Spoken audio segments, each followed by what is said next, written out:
Hey guys, welcome back to Salvage Omega build series where I provide the best builds to efficiently and safely farm Salvage Omega. And today we're focusing on the Darkside Greatsword, which is one of the strongest Greatsword playstyles in the game thanks to the new Bale armor and Black Knight ability. And in this setup, we're fulfilling the DPS role, focusing entirely on exploiting Omega's openings to deliver massive bursts of damage. And with charge attacks, you'll deal just as much, if not more damage than longsword users. And on top of that, Greatsword's guarding ability gives it excellent survivability, letting you block many of Omega's hardest hitting attacks. And the core mechanic of the Bale armor and Darkside is simple.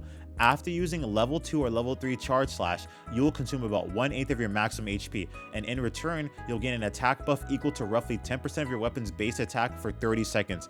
And because we're running 4 Bale armor pieces, we gain access to the Blackest Night special attack. So Edge of Shadow deals around 400 to 500 points of damage, making it a quick DPS burst. But Eventide is where the build truly shines, because when the barrier breaks while using the Blackest Night, you trigger Eventide, which converts your entire HP bar into red health and grants the Undead Redemption buff for 30 seconds. And this buff is honestly ridiculously broken because it prevents red health from dropping even one hit, doubles your base defense before buffs, and allows every attack you land to restore HP, basically turning you into an offensive tank. And speaking of offense, we're running Critical Boost level 3, Focus 3, Latent Power level 5, Resentment level 4, Agitator level 3, Maximum Might level 3, and Counter Strike level 3. And this combination provides a balanced mix of affinity boost and raw attack power. And for defense, we're running Guard Up 3, letting us block Omega's Laser Beam, and Quick Sheath 3, which gives the Greatsword smoother flow and helps evade MRV missiles more consistently. And before we move on to the table of contents, I want to showcase an amazing community optimization from Vincent, one of our major contributors. So he pointed out that for Savage Omega, the damage zones differ depending on weapon types. So he said that for the back legs, you want to use your melee weapons because that's where you're going to do the most amount of damage. And for your ranged weapons, you want to focus on the forelegs. It's a small detail, but a huge optimization. So shout out to Vincent for catching that. And I also want to give a quick shout out to It Is What It Is for an amazing optimization that I actually have never used yet. So they pointed out that in Area 2 and Area 4, there are Thunder Slinger shots you can fire directly at Omega to cancel his beam attack. So that's huge because that beam is one of Omega's most dangerous moves, and having a tool that completely cancels it out is massive. Is basically a massive advantage for your team. So huge thanks to It Is What It Is for sharing that discovery. So I'll definitely be trying to implement that in future videos. So again, amazing work, and thank you again for contributing to this community. Oh, and by the way, guys, there's a new Discord server I want to shout out, and it's called Omega Hunters, and it's run by Lexi and Spicy, two incredible community members who built an awesome place for hunters to team up and farm Salvage Omega together. And what's even cooler is that the server is already expanding into future hunts, so expect groups of, for things like Arc Tempered New Udra once it drops. I know a lot of you have been asking where you can find a place to find reliable teammates for Omega, and honestly, I can't recommend the server enough. So the invite link is in the description, so make sure you join, meet the new hunters, and start farming efficiently. And again, huge shout out to Spicy and Lexi for creating such an amazing space for the community. Alright, let's head to the table of contents. Alright, so if you're already comfortable with this matchup using Greatsword and you just need the build details, skip ahead to the equipment and decoration section. But if you want to learn how to use this build effectively, optimize your DPS, and see what to do during Omega's attacks, then I highly recommend watching the playstyle guide all the way through. Alright, let's get into it. Now, at the start of the hunt, you want to open up with Palm Motif to get some quick DPS in right away. And then after that, you want to equip your throwing knives to pop any of Omega's rocket punches from a distance. Now, if you don't have a solid opening for a full charge, don't worry, you can still land quick overhead slashes without charging them. Even like around 120 points of damage is perfectly fine because not every attack needs to be a full charge. Next, when you can use Quick Sheath to basically resheath and reposition smoothly before your next opening. Now, in this next clip, you're gonna see me do a roll and then a tackle, and that tackle leads into a second charge attack, a clean overhead slash. Now, here's the trick. When Omega uses his rocket punch, charge your sword just long enough so that your swing hitbox connects with the rocket punch itself, popping it while also dealing damage to Omega. Next, during the Starbird Wave Cannon, remember, this is when Omega fires from his right side, which is your left side when you're facing him. But if you're behind him, it becomes your right side too. So always match your dodge or guard based on the positioning, not the camera view. Next, when it comes to the flamethrower attack, honestly, just block it. Greatsword has some of the best guard potential when it comes to a DPS weapon like this, and blocking it here is far more reliable than basically rolling into the flames or those safe openings. So, you know, another thing too is if you don't have a clear opening for a big punish, just use the overhead slash into wide sweep loop. This keeps pressure and closes the distance safely while allowing you to deal some damage. So once your teammate gets a mount or you see an opening, that's when your charged attacks, you know, truly stand out. And it's basically when your charge, like basically this is when you charge your strongest attacks. So this is honestly going to be your major greatsword DPS spikes, which is why you shouldn't get too greedy until you find an opening. So each charge swing consumes HP, but also activates your Darkside buff and resentment, stacking both attack bonuses for huge damage. And then after landing a true charge slash, you'll see it hits for ranging, you know, 400 to 600 points of damage. So when Omega targets another player, that's your window. Stay behind him and unload as much uncontested damage as possible. And once again, time your true charge slash with rocket punch so your sword basically pops projectile mid swing while also damaging Omega.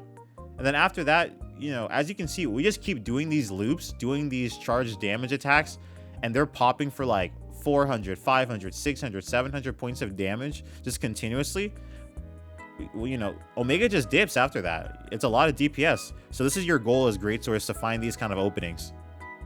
Alright, so before we get into Omega's defensive options and dodge patterns, let me show you some of Greatsword's tech that can boost your DPS. Now, in the clip below, as Omega fires his laser beam attack, I use Tackle to reach my second charge level, then immediately go into a strong charge slash for heavy damage. But instead of following up with a true charge slash, I chain it into a focus slash, which deals around 120 points of damage and sets up for a leaping wide slash. So the leaping wide slash actually misses, but it would have done a lot of damage. But its low end lag is the real value because it lets me raise my guard just in time for Omega's point blank charge attack, triggering a power clash. This clash deals 140 or 400 points of damage, and because of the stagger window, I'm able to follow up instantly with a true charge slash for another 500 points of damage. The reason I'm showing this is simple. The true charge slash hits incredibly hard, but it's risky. If you mistime it, Omega can punish you for it, as you'll see in this clip that I'm showing you right now. So with this combo though, you keep your DPS solid and you have the ability to guard instantly, which is perfect for surviving close range situations without sacrificing offense. Alright, so let's talk about punish options and how to capitalize on Omega's attacks for maximum damage. So the first and easiest punish opportunity is during Omega's enraged state. So when enraged, he starts moving erratically across the battlefield, spreading fire and launching flamethrower attacks 3 times in a row. And during this phase, I take the time to hop on my sacred, sharpen my weapon, heal my teammates, and I'm also keeping just enough distance to stay safe, but also close enough to punish him when the animation ends. And then once his enraged state finishes, there's a short opening. I run in, unsheath my weapon, and open up with a focus strike, followed up by a charge slash to start building pressure. Another wound opens up on Omega, so I immediately use a focus strike again, toppling him completely. From there, I chain focus slash into leaping wide slash into side blow, which is the only move that follows your side slash properly. So you can only use the side blow after using leaping wide slash or like other moves. But yeah, so then I go straight into a strong charge slash, followed by a true charge slash, landing heavy damage while Omega begins his mortar strike. So we end up trading hits, but our true charge slash still lands for massive damage, and thanks to Greatsword's defense, we survived that easily. So the key takeaway here is that focus strike isn't just a DPS tool, it is also a combo extender, and after each true charge slash, you can follow up with the focus strike into leaping wide slash for extra hits before resetting your guard. But I'll show you how much damage leaping wide slash does when it lands. It is a lot. Alright, so let's talk about how to defend and counter Omega's attacks. So first up is Atomic Raise, and the simplest and safest option is basically to just block it. After finishing your attack string, just raise your Greatsword's guard and absorb the hit. But if you're positioned directly underneath Omega, there is a much stronger play. So when Omega launches Atomic Raise, a temporary wound sometimes appears on his body. You can focus strike on that weak point right as the attack begins, and in the clip below, you'll see this timing. I focus strike the wound, deal heavy damage, and in return, generate a shield, which becomes a huge advantage. And then after that, I follow up with leaping wide slash, which I mentioned before is one of the greatest, it's one of the greatest follow-ups for Greatsword's attacks, especially after a focus strike or a true charge slash. So this one lands for about 400 points of damage, rivaling even a full Greatsword slam. So from there, I continue into side blow, and because it's quick recovery, I'm able to charge basically charge straight into a strong charge slash, landing another clean hit. And thanks to the shield, I can safely stay in Omega's face and keep charging without worrying and getting punished. Next, I unleash a true charge slash directly into Omega's head, dealing nearly 700 points of damage, which immediately pulls enmity towards me. But since I protected inside the shield, I just keep my rhythm, charging another strong charge slash for over 400 points of damage, ignoring rocket punches as they bounce harmlessly off. So finally, I land one more true charge slash for over 600 points of damage right before my teammate takes aggro, giving me the chance to reset, heal, and prepare for the next DPS phase. So this entire exchange is a perfect example of how Greatsword turns defense into offense, blocking, countering, and maximizing damage inside of Omega's chaos. Next up, let's talk about Frost Bomb, and honestly, this one can be really deceptive because when Omega starts charging Frost Bomb, you want to avoid standing directly underneath him and instead try to stay on his outer perimeter while charging your attacks, because if you attempt a true charge slash while you're under him, you're likely to get caught in a Frost Bomb if he uses it. So if that happens, make sure you've brought a cleanser so you can recover instantly and keep the pressure up.